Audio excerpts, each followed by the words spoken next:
Thank you, everybody, for checking into a very serious episode of GeekStorm, episode 93. I am Sean D. Hilton, owner of Comics Cube, located at 121 East Sycamore, co-founder, no, screw that, founder of the Kokomo Con. I let some other people help out a little bit. Today with me is my good friend and pal, Michael Allen Harrison.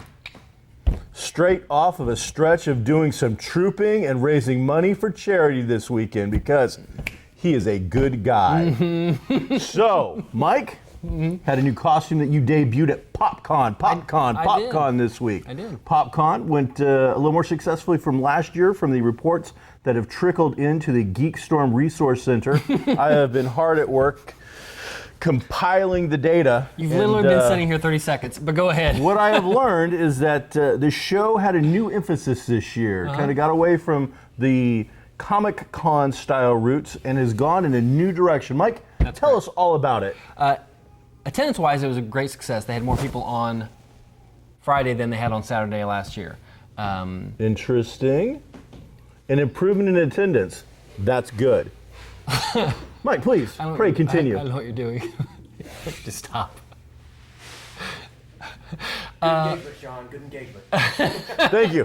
Thank you. I've been practicing all week for this. Watch this. See, arm on the backrest, getting a little closer, but not feeling too personal like I'm invading. Can I get a little thought bubble here that says, you know what, Sean really cares. Just right there. That's what I want. If that's where we're going, it gone back in my mouth.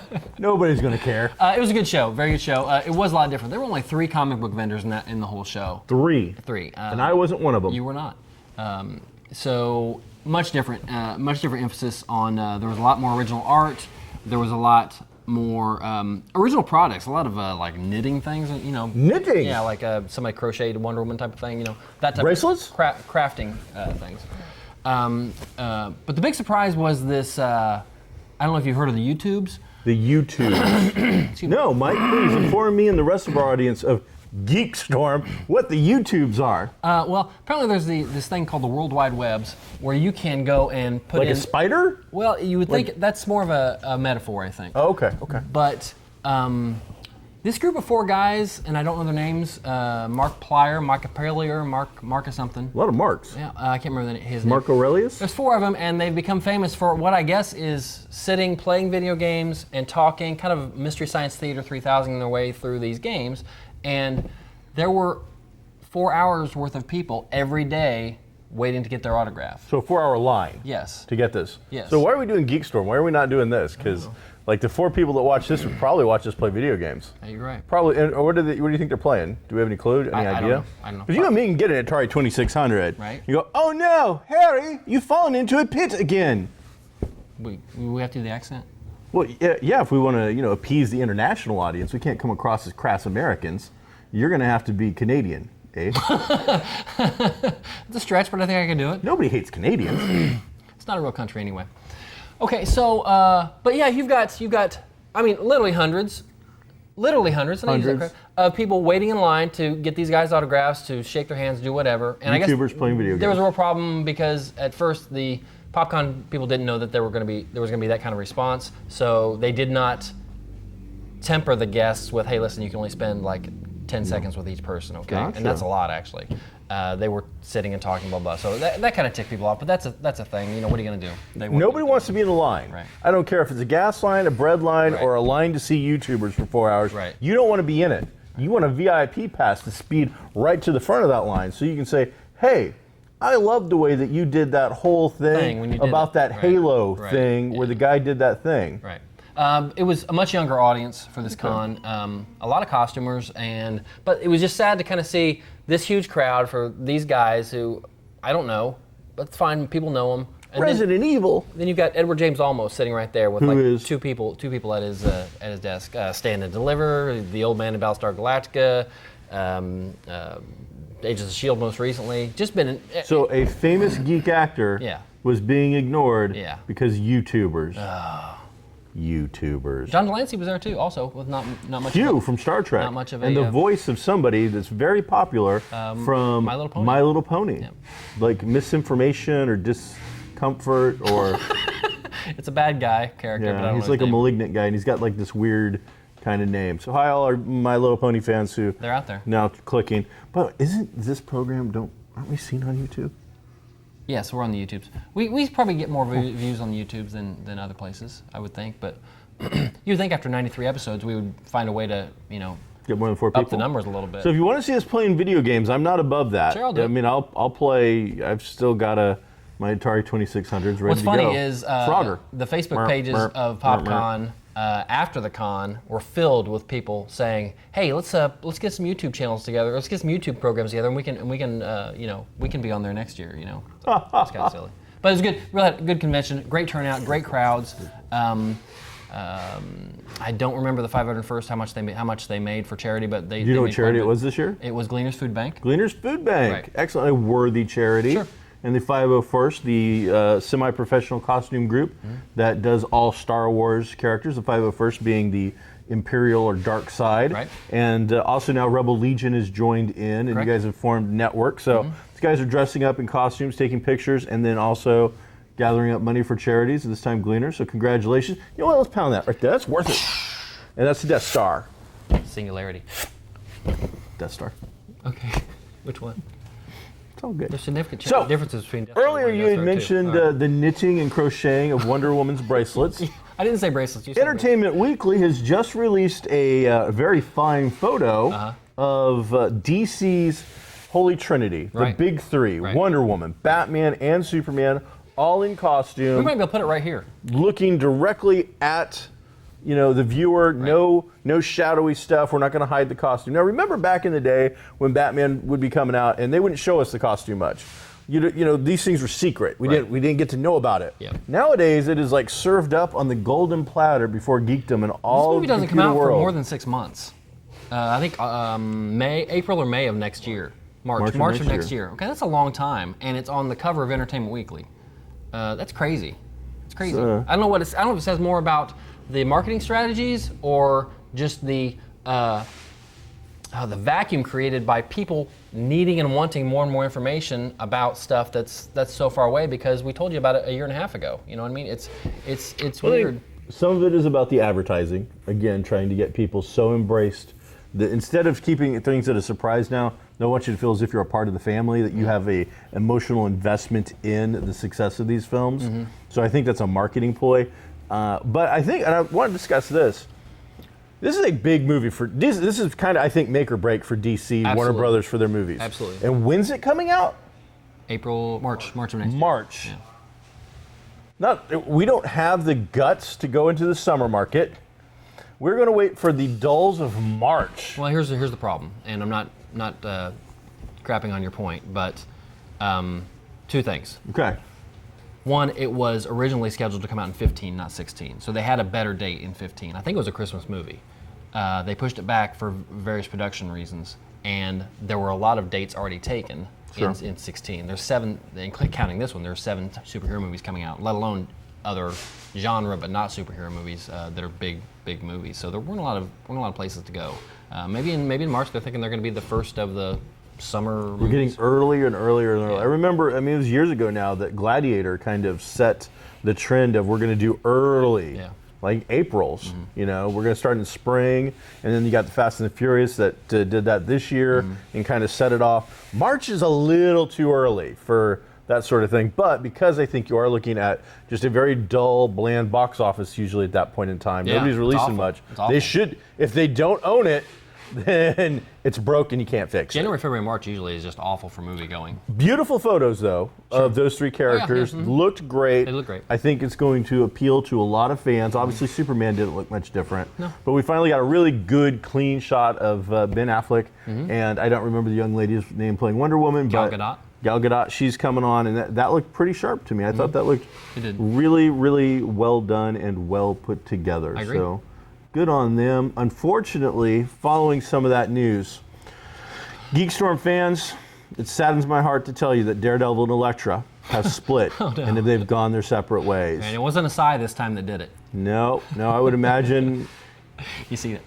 it was Ben Affleck gambling, I don't know. I don't want to say anything bad. I don't know why they broke up. I have no idea. But one of the things that I find interesting, Mike, is, Okay. and I do for at least for this particular couple, and we see it with real people in the real world, you, me, maybe not so much you, but I know other real people are kind of ingrained into these relationships. We have an emotional investment in relationships of Hollywood power couples. Okay. It saddens us when they fall apart. We expect them to fall apart, Right. but every once in a while, it's like we pick one out of the ether and we decide this is the one. This is true love. They will make it work. And I think Ben Affleck and Jennifer Garner, for whatever reason, were one of those couples that people thought, I think these guys are going to work out. They're going to end up with a fairy tale romance. And after just 1 decade, 10 years, 2 children, separationville. It's too bad. What you got any side scoops? Been poking around Jennifer Garner's camp. Do you know what's been going on there? All I know about that particular relationship at all, and this probably has nothing to do with the divorce, is that Jennifer Garner is not a pal or a fan of any of the ties that he has with like Kevin Smith and that whole crew, and His really early- where he came from. I mean, the reason he's Ben Affleck is because he had these earlier works and was able to get on screen. So I never see her and Matt Damon hanging out. I don't know, but the power couple thing it's been around forever and a day. Cleopatra and Anthony. Also Splitsville. It's too bad, but it's a weird combination that you kind of have to have not only both people famous but both people likable in order to be that couple, like Brad and Jennifer Aniston. Okay, that was a big deal, and then people kind of hated on Angelina for a little bit, but people like her or they don't. But She's an alien. I don't know about that, but they've been married for a very long time too. I think They've adopted half of Southeast Asia or something They've of got that a lot nature. of kids, and good, So, good for them. They have the They can wherewithal. afford it. Yeah. Take care of them Yeah. and give them a better life. So Yes. good on them. So hey, we watched a couple of debuts out this week. We did. HBO, a show that we don't talk a lot, except that game thing you talk about. Stands for home box office. They put out a new show starring Dwayne Johnson, The Rock, called Ballers. Something you and me, we're all up in. We know all about this. Sure. We are. I mean, they came to us originally and said, "Hey, we want to do kind of this docudrama Right. mixed with just a slight bit of comedy. Right. We're gonna call it Ballers because we Right. can't call it GeekStorm. You guys already took that name. Right. It's gonna follow you and your lives and what's going on in Kokomo Right. and how you're living it. Right. Because we know you're keeping it real down at the Laugh House. And what I said was, can I have Fridays at 10 a.m. Free in order to film GeekStorm? And they said no, and they had to go to Plan B. Really, you said no? Dwayne Johnson. I was all in. You were? Yeah. You should have told me that. Yeah, I was like, yeah, hell yeah. Use some HBO money. They'll film that GeekStorm whenever I say they film that GeekStorm. Come to my trailer. Because I'm a baller. Shot call. All right, so Dwayne Johnson, 30-minute new show on HBO called Ballers. Yeah. It follows the lives of football players, ex-football players. We're in and out of their lives. We're behind the scenes. Right. We haven't even seen, I think, a single real thing on the field except maybe flashbacks and stuff. Yeah, just so this practice. is not following, Sunday Night Magic kind of stuff, that's wrong. But you know what I'm talking about. Sure. Because the geeks are like, Sunday Night Magic, I want to tap it. No, we're talking about sports ball stuff, guys. So, It's very reminiscent of, all in a much modern sense.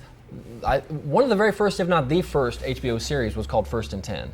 oh yeah. And this is way back in the day. It had Delta Burke as a Yeah. female team owner. O.J. Simpson was kind of the role that The Rock is playing now, in that he wasn't a central role in the show, but he was one of the main characters, in that he was an ex-player and was like an assistant coach now, but still felt he had enough in him that he should be playing and that he should be doing something. And there was the drama. And they played that one a little more for comedy, but this show in particular centers around Dwayne Johnson, who is a former player, and he's having some flashbacks. Apparently, he probably maybe did some kind of career-ending injury to somebody, and probably has some of the tinnitus or something in his own daily life that requires him to chew Vicodin like He's going through pills. like they're candy. You can't tell whether he's an addict to the Right, pills or right. whether it really is just a situation that he's using these. But we get a little bit background on Dwayne Johnson's character. Right. Then we also follow some new characters. We start off with the Big Bang. Right. Then we go straight into some other stuff. But he's now become a financial manager. Right. And he's trying to get players who he's in contact with to use him as a financial manager. He's helping some guys out. Right. And it follows that kind of stuff. I thought it was a little bit of a dramedy. You don't think so? You were mentioning you thought it was more just drama. Yeah, I with didn't see a lot just of some comedy. comedic elements might have popped up here and there, but you didn't Right. think it was like that. I think we'll see. I haven't seen the second episode yet. Oh, it's much better. Is it? Yeah. I like the first episode, and like any of these shows, it takes an episode or two, I think, for the actors to slip into these characters and really get them. The thing I like about Dwayne Johnson is he is an actor. He's believable. He's not just some, he's not an ex-wrestler that's going out there and just saying the lines. No. He's getting into it. I could believe that he was this character. So I liked it. I thought it was pretty good. Yeah, I'll keep watching it. It's got Rob Corddry plays probably the comedic role in that. He plays Johnson's boss in that he is trying to get him to become more and more of a salesman and take more and more advantage of Barracuda. his personal relationships that he has with these other players because he's an ex-player himself. So it's good. It's definitely worth watching. It's Now, one of the better things. on right Just now anyway. this morning, we're not open, ma'am. We're closed. We open at 11. 11 o'clock. 11 o'clock. 11 o'clock. You can check us out on GeekStorm. I'm telling you that we don't open until 11. Check us out. On Netflix, I know it's just this morning, so I caught one episode of it. Not the reason I'm late. Knights of Sidonia Season 2 have come back. know Now, what I don't that think means. you've checked that out I don't know yet. what that means. Well, you need to watch it if you're going to be on this particular program called GeekStorm, because it's Netflix's first and only original anime, which is going to appeal to all of our Asian fans, and it turns out there's a lot more of them. I'll watch every than bit of ever. it as soon as you finish season 1 of Game of Thrones. I did. I read it. No, So you I read the book. I'm sorry, Mike. Have you read the book? Yes. I Yeah? read the first book, yes. Did you? Yes. All right. Well, then there's Nice no try. Go on. barb on that point. So Knights of Sidonia is Netflix's original anime thing. It comes in season 2, yeah. and it takes place right after season 1 ended. They had the epic battle. Now, Mike, you haven't seen this, so this is Right. kind of your giant mecha Gundam, giant robots. Humanity is what little left of it is floating around in a giant rock in space. Too bad. And there are these amoeba-like giant space aliens. Is there sound in things. space? Oh yeah. There is? Yeah. I'm out. Well, it's anime. Ping, ping. And so these giant monsters are killing things whenever they happen to run into Sidonia, which is the name of the place. So you really should check it out. Now, the only thing I don't get, and maybe one of our anime fans can follow this whole thing is about, well, it follows humans, or at least people who are humanoid and look human. They're humans, as far as I know. Asian humans, but humans. Except for a bear. There's one bear who's a person, who's been a Knight of Sidonia, now's the cook, Miss Hirurama or whatever, but it's a bear. It's not a person that's dressed in a bear suit. It's an actual bear. It's not a person that looks kind of like a bear, maybe mutated, or like me, like Does Harry. he have opposable thumbs? Yes, but one's a claw thing because in one of the battles it got cut off and they put a bionic arm on. But the point being is, all these people are normal. Some might be clones, some might be this, some might be that. But there's a bear. And the bear is treated as if it were a person, and nobody ever points out the fact that it's a bear. The bear has rights. This bear has the right to bear one arm. The other one's a bionic thing. Oh, sure. So it kicks off. It's a pretty sharp beginning after the last season's big epic finale of fighting the giant monsters, which has evolved and whatnot. This time, all of a sudden, spoiler, very first scene practically, one of the pseudo-human baddie guys, opposes the main protagonist kind of deal, but not evil. Gets, looks like they get mind screwed by one of the alien monsters and gets in their head. So Besides now the their giant body is gone, and there's a giant, the monsters now have taken over his head. So he looks human, he acts human, but he's acting on behalf of the monsters in human form. So kind of like Cylons, they've infiltrated humanity now, and we're following that. And then there's a big intro thing at the very end of a new kind of Gunga mech thing, but it's like a mixture of the alien with one of the mechy kind of things. Oh, it was pretty good. Wow. I think you should check it out. Okay. Did you have a question? Nope. So check it out. Netflix new original series 2, Okay, good. Knights of Sidonia. Good. I've been watching a documentary about fighters. What kind of fighters? Bernard Hopkins, Foo Fighters? Evander Holly. No, that fight done got won by the Foo lately. So it's right now the Foo just put one on the chalkboard. Oh, you mean Champs? Yeah. Okay. Did you see it? No, but I know what you're talking about. So we're checking out. If you Netflix, if you're checking out Netflix and you're wanting to say, hey, what should I check out? Evander Holyfield, Mike Tyson, Bernard Hopkins. It follows those three fighters. You've got some appearances really quick by Wahlberg and some other famous types that are into boxing. Mary J. Blige. Big boxing fan. Yeah. Washington. It's a sweet science. Yes. But either way, it shows, but the thing is, like for you and me, it's not that impressive, but I think for some people out there who don't understand how a boxer goes into Chapter 11 after making a gajillion dollars, this kind of follows that path and explains it and goes through that sort of Speaking stuff. of Tyson, his one-man show on Broadway was, they filmed it and put it on HBO. It was very good. Was it? Yeah, he was great. It was very personal. Okay. And I want to check that out. It makes me wonder, I don't know, I mean, he was up there for an hour and a half talking about himself and his life, and it was obviously scripted, but it was him. So it was very So interesting. if you to flubbed check the it out. line, you weren't really going to tell. Yeah, that was what I was going to say. I don't know that I Kinda could go talk with for it. an hour and a half about my. Well, I probably could, but I just it would be tough to hit all those points all the time. Right. So on real news now, it turns out that Maria, not the one that sang songs in The Sound of Music and ran away from Nazis and whatnot, but the one that has been with us for almost 41 years in the mean streets of Sesame, down in, I'm talking OG here, okay? Brooklyn, Bronx, messing with Grouches and Oscars and people trying to tickle her all the time. Snuffleupagus guy. Maria from Sesame Street after 41 years. That's the plural of and Snuffleupagus. that isn't... from the very beginning. She started off as an extra cast member and eventually became a full-time member. Has finally announced she's retiring. She's walked away with several Daytime Emmy Awards, but very few actually for the acting side of things. She, over the 41 years, has gone into the directing and producing and things of that nature and writing. And she's won several awards based on that sort of thing. So, I just, not that she's ever going to see it, but if you like Sesame Street, if you watched it as a child like I did, and I think a lot of people got started on stuff. This is Maria. Probably not, Right, but right whatever. She's important in a lot of our formative years. I mean, she's take a second to check out Sesame Street and say goodbye. It's funny because I've tried to watch like just a couple of minutes here and there over the years to see what the changes are. Okay, gotcha. Just to see. And the truth is I'm 40-some years old. I can't really do it. I watch a couple of seconds and I'm like, ugh. So, but you can go on YouTube and see all the great old stuff. So I'd recommend going and check that out. Hey, over here I see a weeping angel. Mike, what's that all about? Well, this is Toy of the Week. Is it? Pops in general are the Toy of the Week in that they are only $8. And this is one of them. This is a Weeping Angel from the Doctor Who series. Ooh, he's very cheap. Yeah. This is all I had to do. Because if you stop looking at him, I got Voltron looking at him. he comes at you. Well, see, I think Voltron is the Toy of the Week because much like Knights of Sidonia Season 2, currently appearing on Netflix, he is a giant kind of mecha construction helping save humanity. He is. He's an amazing collectible piece, the 30th anniversary collector's set, which can be found right here at Kokomo Toys for only $200. And as usual, and something you're used to, mine is bigger than yours.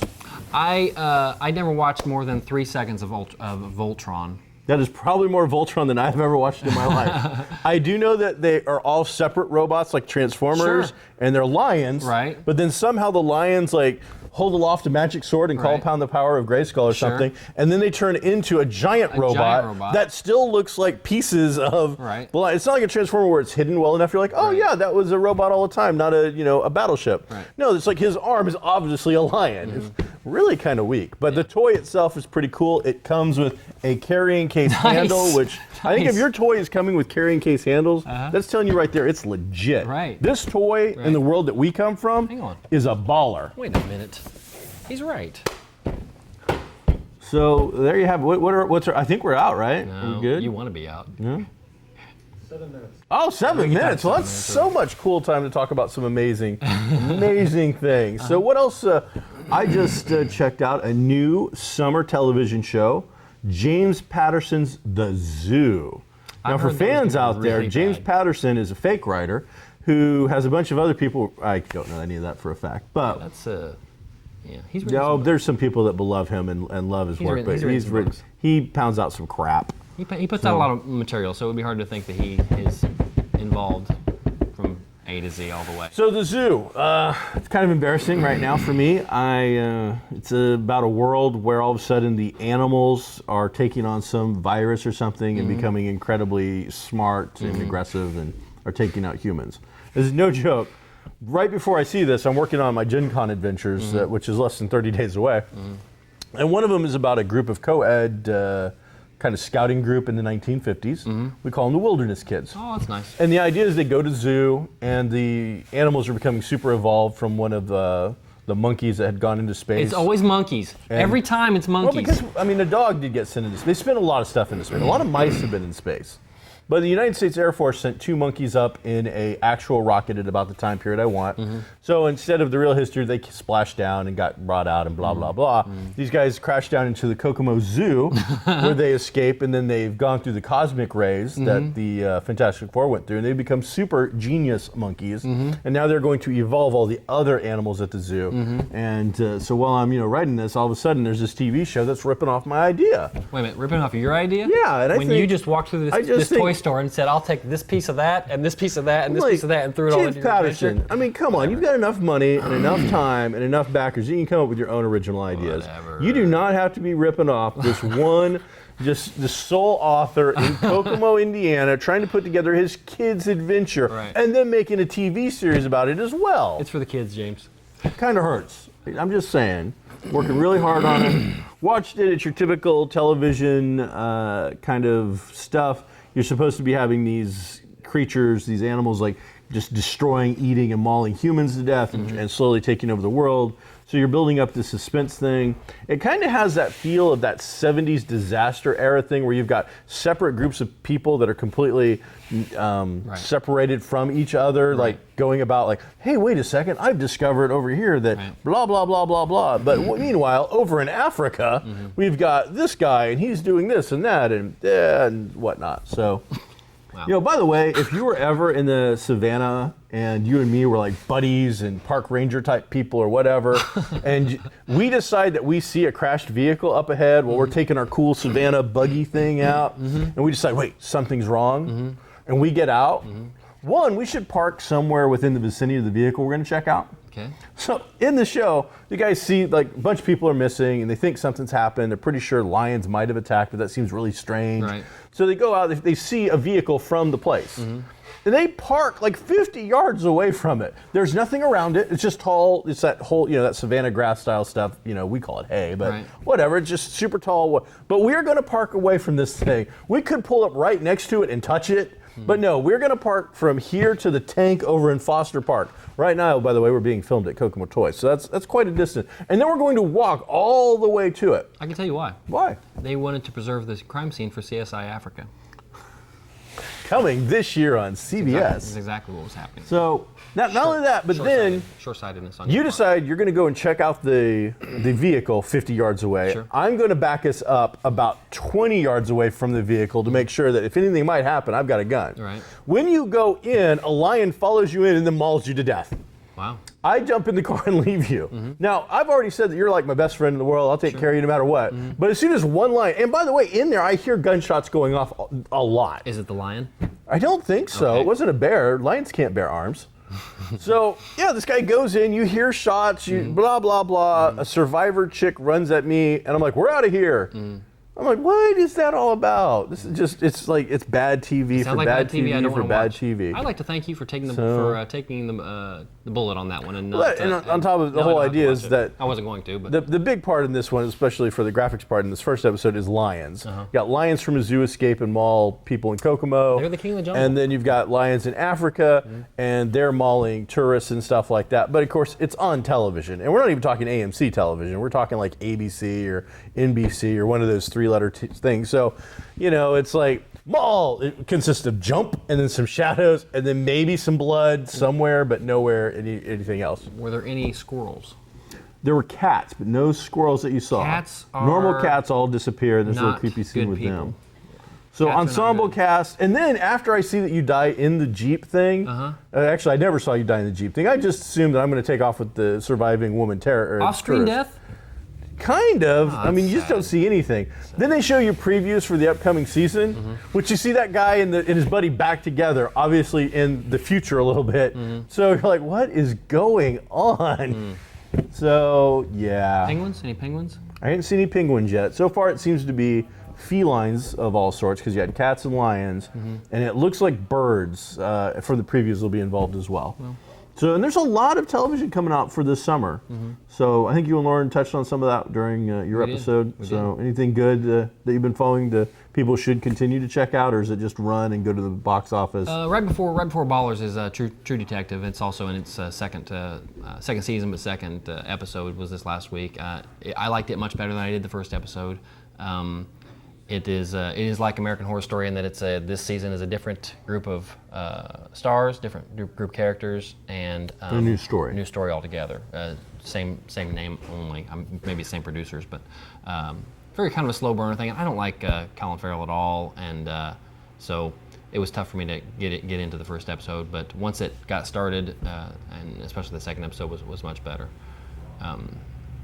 So that's Right. about all. Next week, we're going to bring in some folks somewhere. We're going to find somebody that's played the new Batman Arkham game to tell you about the really biggest big controller. money-making genre in all of geekdom right now, which is video games. So we're going to find somebody that's played the game and tell you all about it. Probably won't be me. Maybe we'll play it. Maybe. We should get a YouTube channel. And we'll play Batman. And we'll do Awesome. the voices. Awesome. Holy cow, Batman, I'm getting... Except everybody knows all your voices sound exactly the same. What are you talking about? All your voices. Drunken Jamaican Irish Pirate? Yes. See you next time on GeekStorm, everybody.